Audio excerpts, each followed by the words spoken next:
ఇల్లు మంచి వచ్చింది ఆగు బిడ్డ అది మొన్న వచ్చింది ఫస్ట్ విడతలు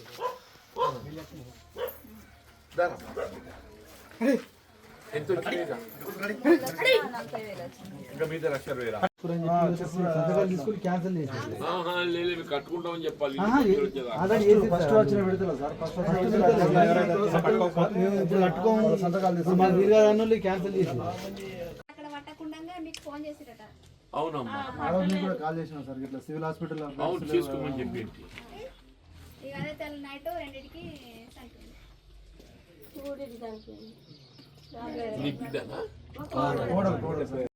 ఐడియా ఉన్నది కదా సార్ తలుపులగూడెం అంటే రేచపల్లి.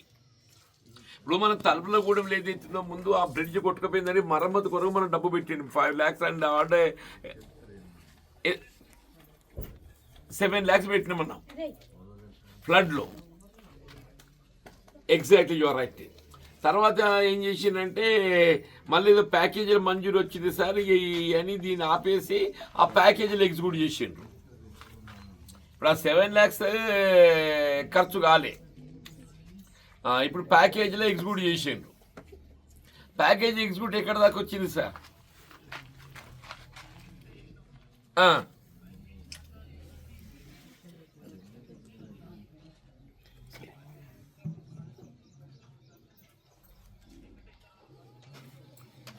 సార్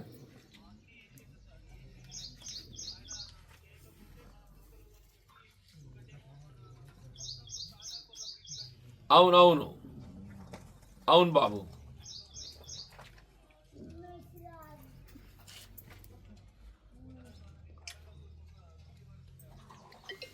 ఓకే కాదు సార్, ఇప్పుడు నేను ఏమంటున్నా, ఇప్పుడు పైపులు వేసిండ్రు, పైపుల మీద సిమెంట్ లేయర్ లేదు. ఇప్పుడు మనకి ఏమైతే సార్ అంటే సిమెంట్ లేయర్ లేకపోవడంతో హెవీ వెహికల్స్ వస్తే పైపులు వలిగిపోతాయి. నేనేమంటున్నా, వాడు ఎట్లా పైపులు వేసి జోడించింది కదా, అవి వేరే ఇంకోటి ఇవ్వమని చెప్పండి, పైసలు ఎట్లా వచ్చేటి వస్తాయి కదా వానికి.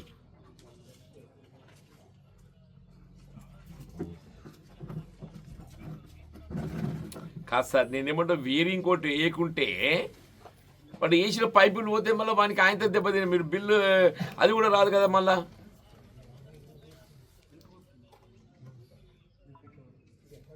వియరింగ్ కొట్టే వేయిపోయింది సార్. వియరింగ్ కొట్టి వేస్తే నీ పైపులకు ప్రొటెక్షన్ దొరుకుద్ది. వియరింగ్ కొట్టేస్తే పైపులో ప్రొటెక్షన్ దొరుకుద్ది. నేను అదే అంటున్నా సార్, అంటున్నా అంతా 10 లక్షల లోపల అయిపోతుంది. 10-20 లక్షల 10 కాదు, లక్షలు అవుతుంది. 10 కూడా ఎందుకు అవుతుంది సార్? 1-2 లక్షలు అయిపోతుంది. ఓన్లీ వియరింగ్ కొట్టి ఎంత 6 ఇంచులు ఇస్తారా, ఫిట్ ఎత్తారా? కాదు సార్, వియరింగ్ కొట్టి ఎంత వేస్తారు? 6 ఇంచులు ఇస్తారా, ఫిట్ ఎత్తారా? ఫిట్ వేస్తే అది ఎంత అంతే ఏమని చెప్పండి. అది ఏమేస్తారో ఇవ్వండి సార్. పాపం లేకేందుకు ఇది ఒక్కటి తప్ప వేరే తవ్వ ఆధారం ఏం లేదు. కొద్దిగా కీప్ ఇట్ ఇన్ మైండ్ బాబు. చూసి ఎట్లా వేస్తారు చేయండి. కాదండి, I will put it on writing also. I put it on writing also. See that it is fully completed. Right right. ముఖ్యమంత్రి ఉండగా 6% ఉన్న రిజర్వేషన్ లంబాడాలకు ఆదివాసీలకు 10% చేసిండు చిరంజీవి. మీకు 6% రిజర్వేషన్ 10% చేసిండు. తెలుసా మీకు ఆ సంగతి? మన లేదు, నిజంగానే అంటున్నాను నేను. లేదు జగన్, వీళ్ళకైనా లాభం ఎవరికి కాలేదు. మొత్తం తండాలన్నీ గ్రామ పంచాయతీలు చేసిండు.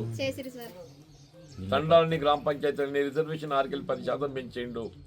ప్రతి తండాల పాఠశాల ఏర్పాటు చేసిండు. ప్రతి తండాల శ్మశాన వాటికి చేసిండు.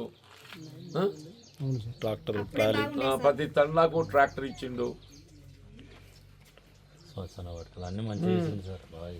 కేసీఆర్ కిట్ కూడా కేసీఆర్ కిట్ దిక్కు లేకుండా అయిపోయింది.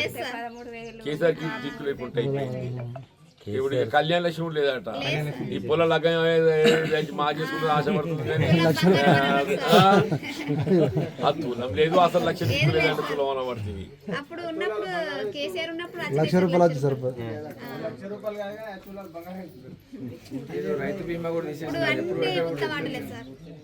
కేసీఆర్ ఏదైతే చేసిండో అదే కరెక్ట్. కింది స్థాయి వాళ్ళకెళ్ళే చాలా చేసిండు సార్. నాకు ఆ సార్ ఉన్నప్పుడు మంచిగా మంచిగా ఉన్నది స్కీమ్. అవే మిగిలి ఉండేరా నాన్న, అవే మిగిలి ఉన్నాయి. ఇప్పుడు ఏం లేదు. చివరి వరకు గుట్టాలకు ఉండే వాళ్ళు గరీబులు ఎవరు ఉంటారు, అక్కడికి వెళ్ళే చాలా చేసిండు. చిరంజీవి ఈ గుడిసిన వాళ్ళకి అందరికైతే నువ్వు రాయి బాబు, రాసినాం మేము కూడా చేస్తాం. మన పార్టీకి వెళ్ళి కూడా అయితే బీఆర్ఎస్ పార్టీకి వెళ్ళి మనం ముందే L1 లో ఎవరెవరైతే ఉంటారో వాళ్ళకి అందరికి ముందుగా ఇండ్లు మంజూరు ఇవ్వాలి. L1 లో ఉన్న వాళ్ళకి అందరికీ మంజూరు ఇవ్వాలి.